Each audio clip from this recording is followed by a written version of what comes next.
Hello everyone, welcome to our YouTube channel solution वाला GS.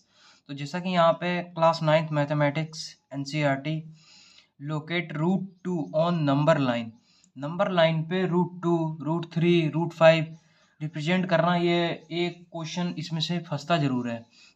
तो यहाँ पे आज हम लोकेट करने जा रहे हैं रूट टू और नंबर लाइन। बिल्कुल आसान है, आपको बिल्कुल घबराना नहीं है। बहुत से बच्चे सोचते हैं कि रूट टू कैसे बनेगा, क्या करेंगे, क्योंकि 8th क्लास से आए हुए होते हैं तो कुछ पता नहीं होता है, तो उन्हें बहुत बड़ी बड़ी चीज़ें लगती हैं। आज हम आपको ऐसे समझाएंगे, बिल्कुल छोटी सी चीज़ लगेगी जब आप सीख जाएंगे। चलिए शुरू करते हैं।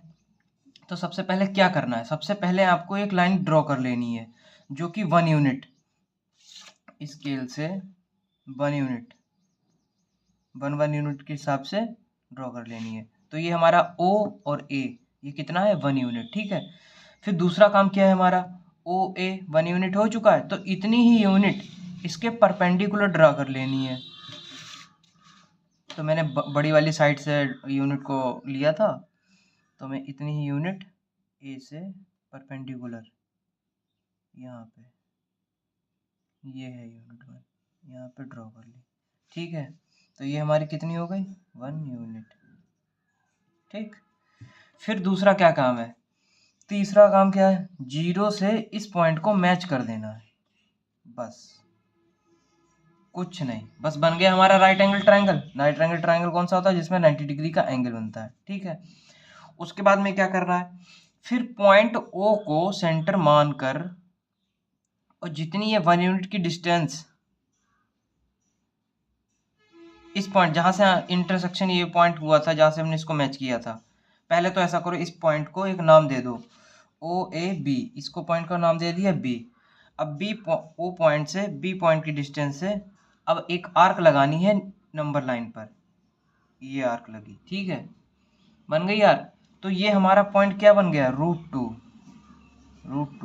कैसे रूट टू, ये 1 यूनिट है, ये भी 1 यूनिट है। अब इसमें पाइथागोरस थ्योरम लगाओ भाई, Pythagoras theorem, triangle O A B, ठीक है। In triangle O A B Pythagoras theorem, O B या बी ओ, ठीक है, इसका स्क्वायर। पाइथागोरस थ्योरम होती क्या है, पाइथागोरस थ्योरम तब लगती है जब हमारा राइट एंगल ट्राइंगल लगता है, ठीक है। बिल्कुल बेसिक से समझाते चल रहे हैं।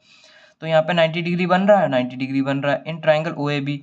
बी ओ का square equal to O A base perpendicular A B का स्क्वायर। ओ ए कितना है हमारा 1 यूनिट, और ए बी कितना है 1 यूनिट। 1 का स्क्वायर 1, 1 का स्क्वायर 1, 1 कितना हो गया 2। और जब ओ बी का 2 इधर से हटाते हैं तो यहाँ पे क्या लगता है रूट 2। तो ओ बी हमारा कितना आ गया रूट 2, तो ओ बी हमारा कितना आ गया रूट 2, ठीक है। उसके बाद में क्या करना है, उसके बाद में हम आपको बता चुके हैं, इस पॉइंट से पी लेके और एक आर्क ड्रा करनी है नंबर लाइन पे, जिस जहाँ पे ये कट करेगी उसे हमें पॉइंट का नाम ले लेना है पी, और पी रिप्रेजेंट क्या कर रहा है रूट 2, तो hence P represent point root 2, ठीक है। फिर ऐसे रूट 2 हो गया, ऐसे बिल्कुल सेम रूट 3 भी करना होता है। तो locate root 3 on number line.